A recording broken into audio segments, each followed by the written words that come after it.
Welcome back, everybody, to Anarchism and the Black Revolution, written by Lorenzo Kom'boa Ervin, read by Sen Naomi Kirsch-Schultz. Today we are going to be reading the last part of Chapter 2, Part 4. It is going to begin with the section titled African Intercommunalism. The anarchist ideals lead logically to internationalism, or more precisely transnationalism, which means beyond the nation-state. Anarchists foresee a time when the nation-state will cease to have any positive value at all for most people, and will in fact be junked. But that time is not yet here, and until it is, we must organize for intercommunalism, or world relations between African people and their revolutionary social movements, instead of their governments and heads of state. The Black Panther Party first put forward the concept of intercommunalism in the 1960s, and although slightly different, is very much a libertarian concept at its core. This used to be called Pan-Africanism, but included mainly quote-unquote revolutionary governments and colonial or independence movements as allies. Because of the legacy of slavery and continuing economic neocolonialism, which has dispersed blacks to every continent, it is feasible to speak of black international revolutionary solidarity. Here is how anarchists see the world.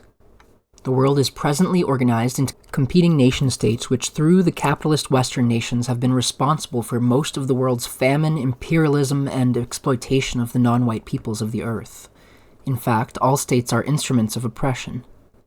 Even though there are governments that claim to be, quote, workers' states, unquote, quote-unquote socialist countries, or so-called, quote, revolutionary governments, unquote, in essence they all have the same function: dictatorship and oppression of the many over the few. The bankruptcy of the state is further proven when one looks at the millions of dead over 2 world wars sparked by European imperialism, 1914 to 1918, and 1939 to 1945, and hundreds of, quote, brush wars, unquote, incited by the superpowers of the West or Russia in the 1950s and continuing to this day. This includes, quote, workers' states, unquote, like China-Russia, Vietnam-China, Vietnam-Cambodia, Somalia-Ethiopia, Russia-Czechoslovakia, and others who have gone to war over border disputes, political intrigue, invasion, or other hostile action. As long as there are nation-states, there will be war, tension, and national enmity. In fact, the sad part about the decolonization of Africa in the 1960s was that the countries were organized into the Eurocentric ideal of the nation-state, instead of some sort of other formation more applicable to the continent, such as continental federation. This, of course, was a reflection of the fact that although the Africans were obtaining, quote, flag independence, unquote, and all the trappings of the sovereign European state, they, in fact, were not obtaining freedom. The Europeans still controlled the economies of the African continent, and the nationalist leaders who came to the fore were for the most part the most pliable and conservative possible.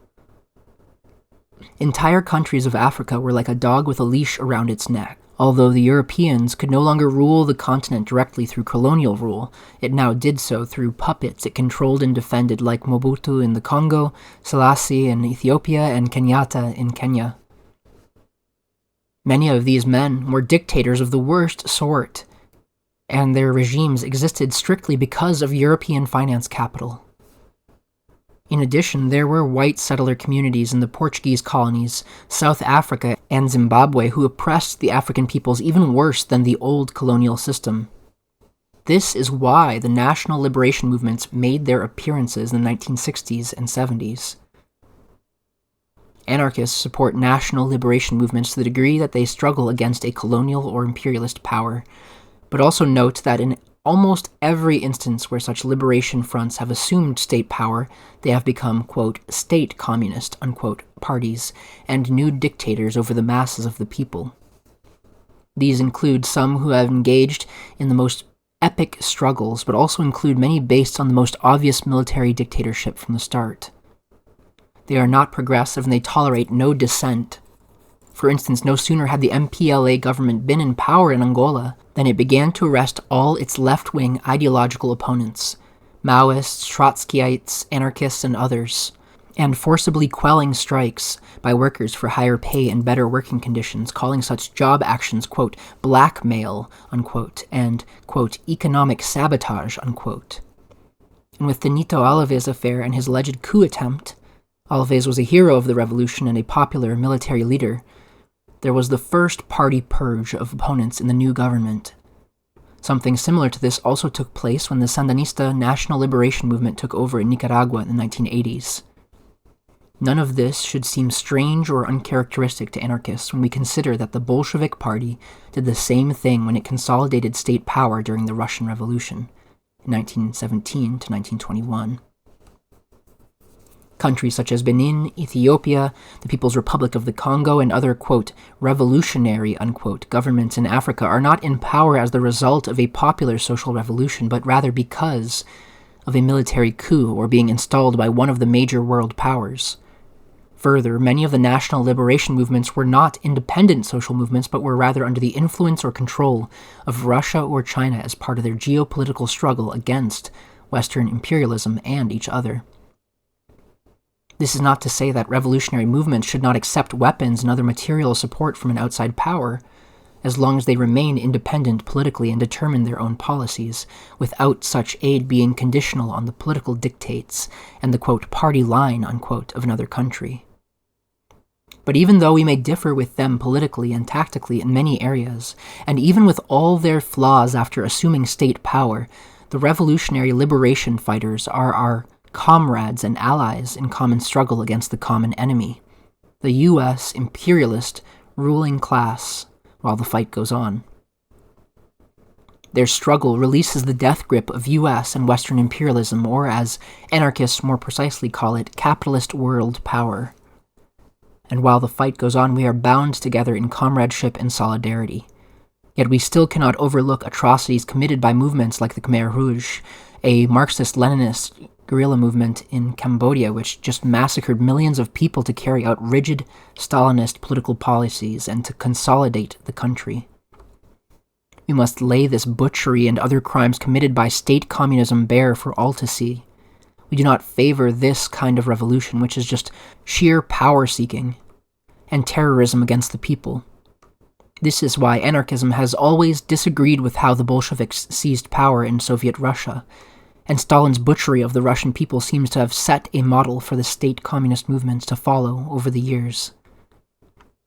The national liberation fronts make one basic mistake of many nationalist movements of oppressed peoples, and that is to organize in a fashion that class distinctions are obliterated.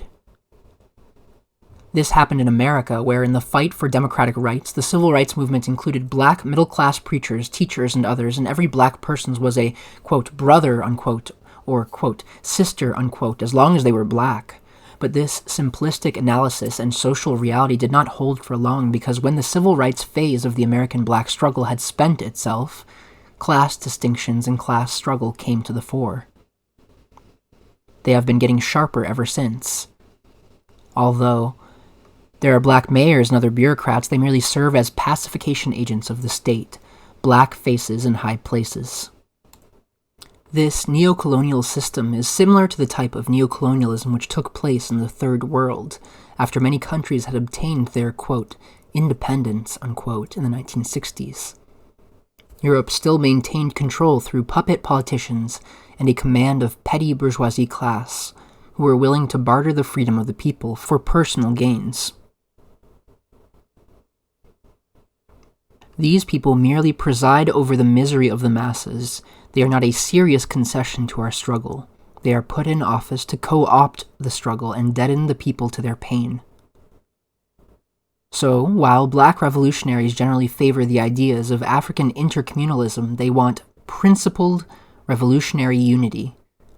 Of course, the greatest service we can render the peoples of the so-called, quote, Third World, unquote, of Africa, Asia, and Latin America is to make a revolution here in North America, in the belly of the beast.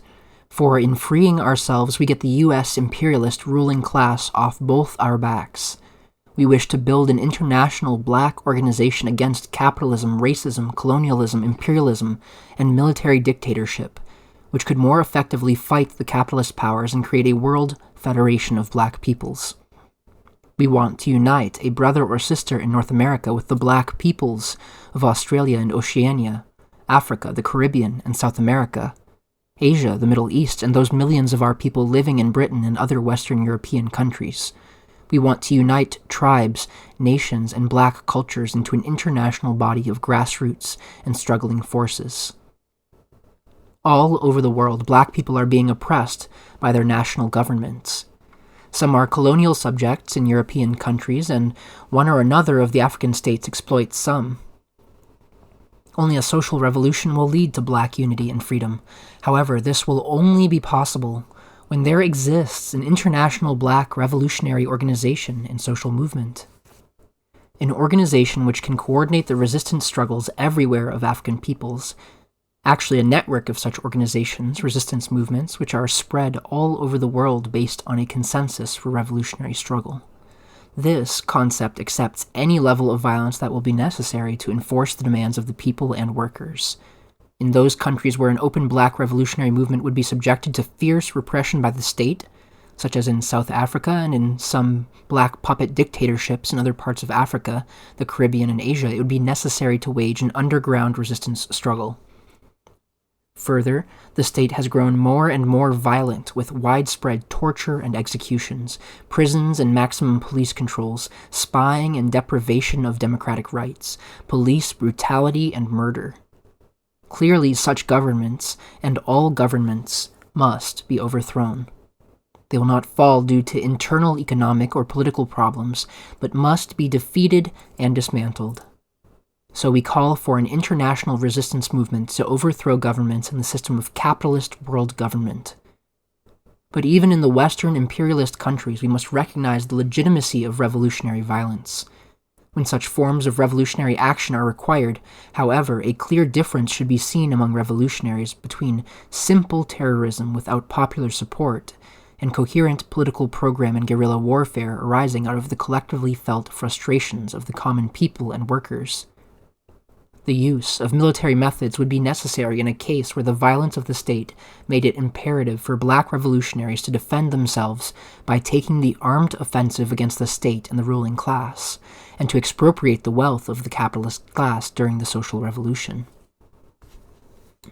The Black Liberation Movement needs an organization capable of international coordination of the Black liberation struggle, a world federation of African peoples. Although this would not just be an anarchist movement, a federation like this would be more effective than any group of states, whether the United Nations or the Organization of African Unity, in freeing the black masses. It would involve the masses of people themselves, not just national leaders or nation-states. The military dictators and government bureaucrats have only proven that they know how to spend money on pomp and circumstance, but not how to dismantle the last vestiges of colonialism in South Africa, or defeat Western neo-colonialist intrigues. Africa is still the poorest of the world's continents, while materially the richest. The contrast is clear. Millions of people are starving in much of equatorial Africa, but the tribal chiefs, politicians, and military dictators are driving around in Mercedes and living in luxury villas, while they do the bidding of West European and American bankers through the International Monetary Fund. They are part of the problem, not part of the solution. Our ideas about the importance of intercommunalism are based on a firm belief that only a federation of free peoples will bring true black power to the masses. Quote, power to the people, unquote, does not mean a government or political party to rule in their name, but social and political power in the hands of the people themselves. The only real, quote, people's power, unquote, is the power to make their decisions on matters of importance, not to merely elect someone else to do so or to have a dictatorship forced down their throats. True freedom is to have full self-determination about one's social, economic, and cultural development. The future is anarchist communism, not the nation-state, bloody dictators, capitalism, or wage slavery. Armed defense of the Black Commune. Quote, our insistence on military action, defensive and retaliatory, has nothing to do with romanticism or precipitous idealist fervor. We want to be effective. We want to live. Our history teaches us that the successful liberation struggles require an armed people, a whole people actively participating in the struggle for their liberty." Unquote. George Jackson, quoted in Blood in My Eye. We must organize self-defense units to protect the black community and its organizations. It is the police and the government who are the main perpetrators of violence against black people. Every day we read of the police murdering and maiming the people in our community, all in the name of, quote, law and order, unquote.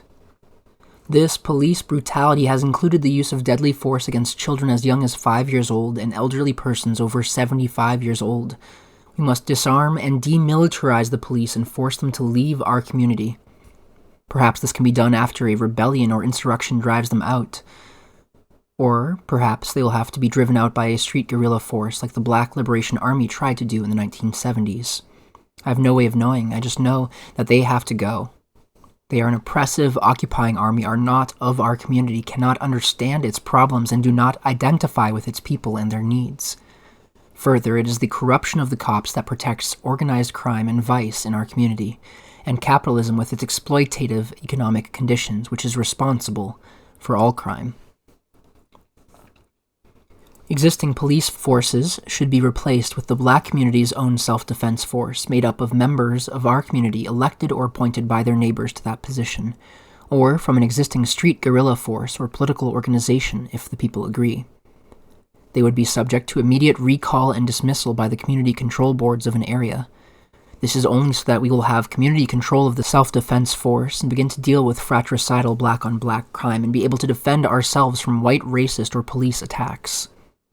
With the increase of white racist violence today and the possibility of white mob action in the future, usually in the name of, quote, law and order, unquote, this community self-defense force is most important. The only question is, can we do this now? We exist now under conditions of nominal legality and civil rights, but at some stage in the process of building up our forces, it is inevitable that the white power structure will recognize the danger to itself represented by such a free black commune and will then try to forcibly repress it. We must have the self-defense capability to resist. This concept of organizing a self-defense force accepts any level of violence that will be necessary to enforce the demands of the people and workers. Yet these self-defense forces would not be a, quote, party vanguard, unquote, a police force or even a standing army in the Stalinist or usually thought of sense. They would be a black people's militia, self-managed by the workers and community itself. In other words, the people in arms. These militia organizations will allow us to engage in offensive or defensive actions either in general community defense or as part of an insurrection or underground resistance. But what do we do right now in conditions of legality to reclaim our community from violent racist cops? Do we sit around and debate the appropriateness of military preparation when the enemy is our community now, committing rape and murder of black people, or do we hit back? How do we even get the idea across to our people and start to train them for paramilitary operations? On a mass scale, I advocate the immediate formation of defense and survival skills study groups, under the guise of gun clubs, martial arts societies, wilderness survival clubs, or whatever we need to call them. A thorough understanding of marksmanship, ammunition fabrication, demolition, and weapon manufacturing is minimal for everyone. In addition, we should study first aid pertaining to the rather traumatic injuries sustained from gunfire and explosives, combat communications, combat weapons, combat tactics for the small group, combat strategy for the region or nation, combat intelligence of police and military activities, among other subjects. These subjects are indispensable if I am to live underground or during a general insurrection. We should put emphasis on the purchase, collection, duplication, and dissemination of military manuals, gunsmithing textbooks, explosive and improvised demolitions manuals, police and government technical manuals, and pirated editions of right-wing manuals on the subject, since they seem to write the best material in this area.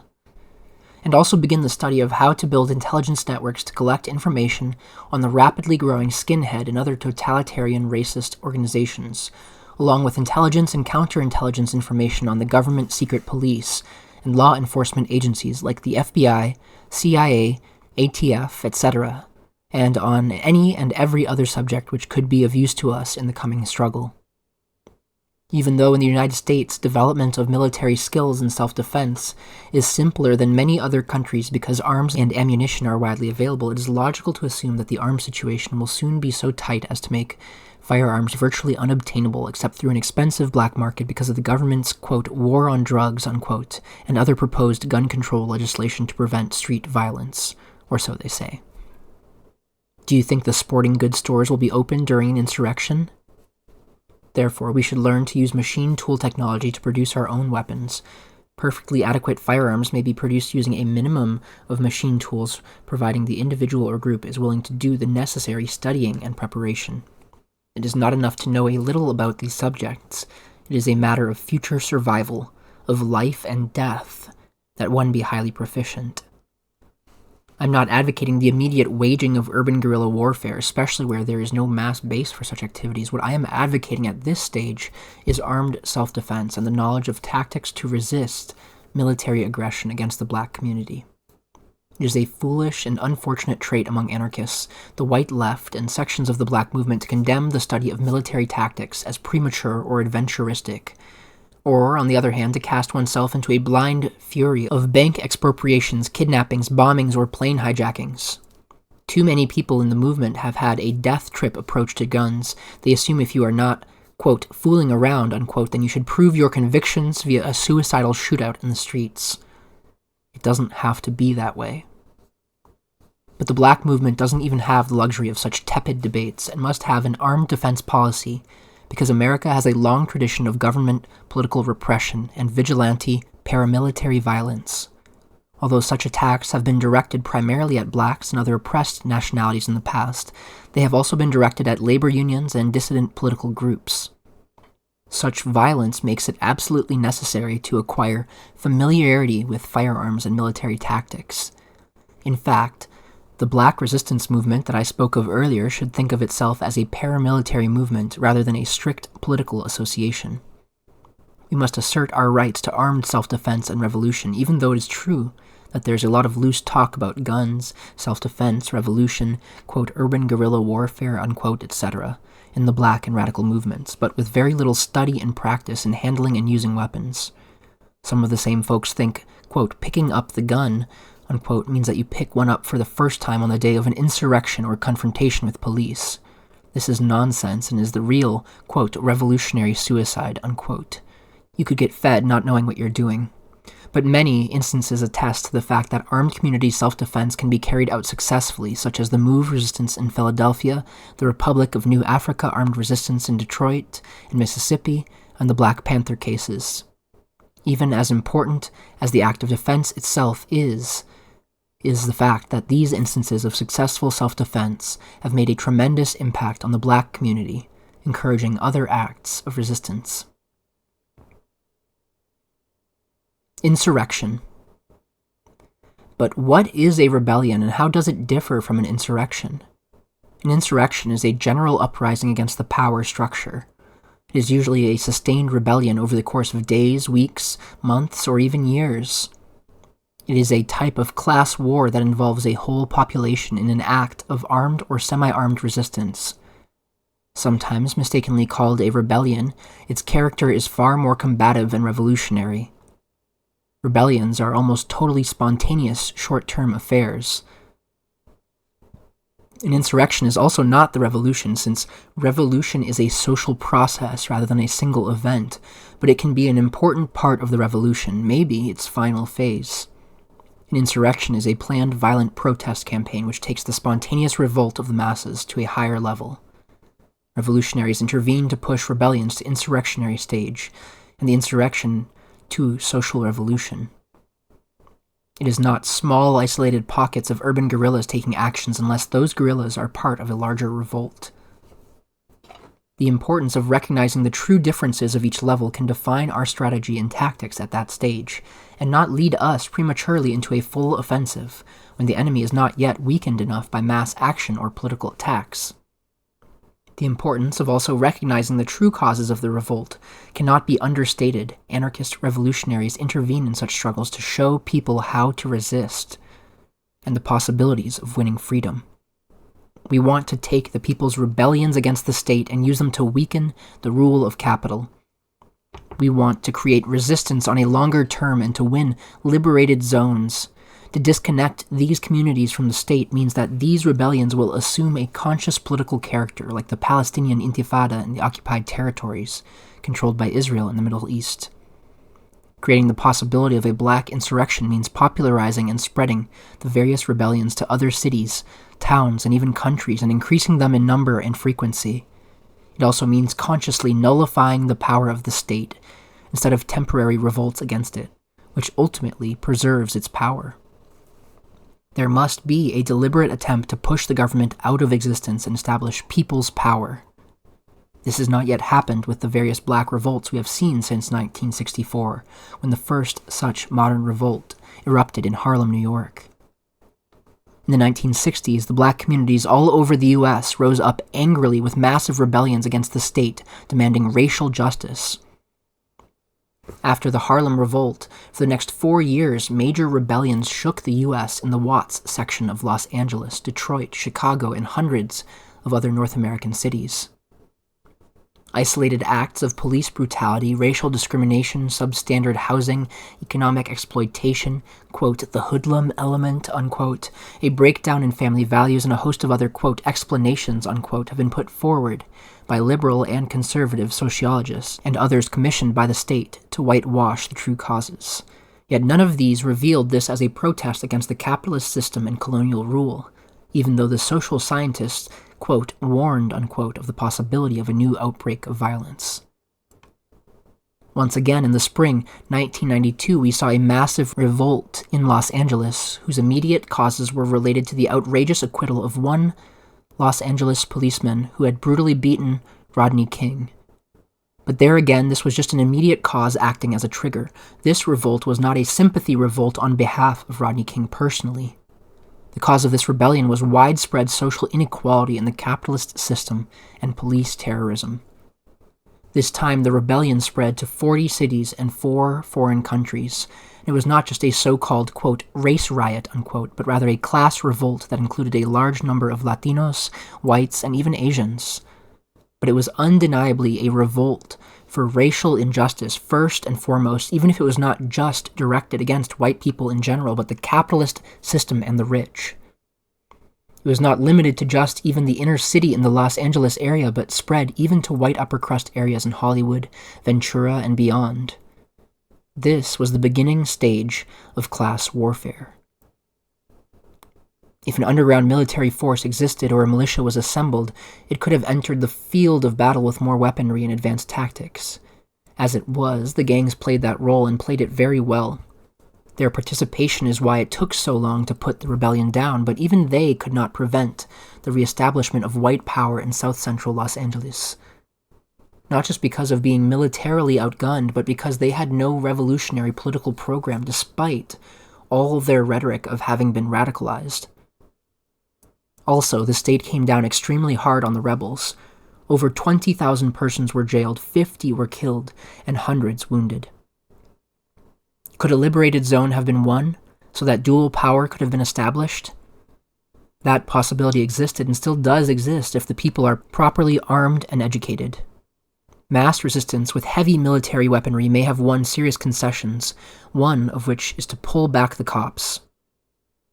We don't know that. This is purely speculation. We do know that this is not the last rebellion in LA and other cities. They may come much quicker now that the genie of urban revolution is out of the bag again. We can only hope and prepare. Onward to the Black Revolution. This has been the last piece of Chapter 2 of Anarchism and the Black Revolution, written by Lorenzo Kom'boa Ervin, read by Sen Naomi Kirsch-Schultz. Stay tuned for the next chapter, Chapter 3, Anarchist Theory and Practice. I'd say there's probably 2 or 3 more 30-minute chapters left in this, but then we should be wrapping up.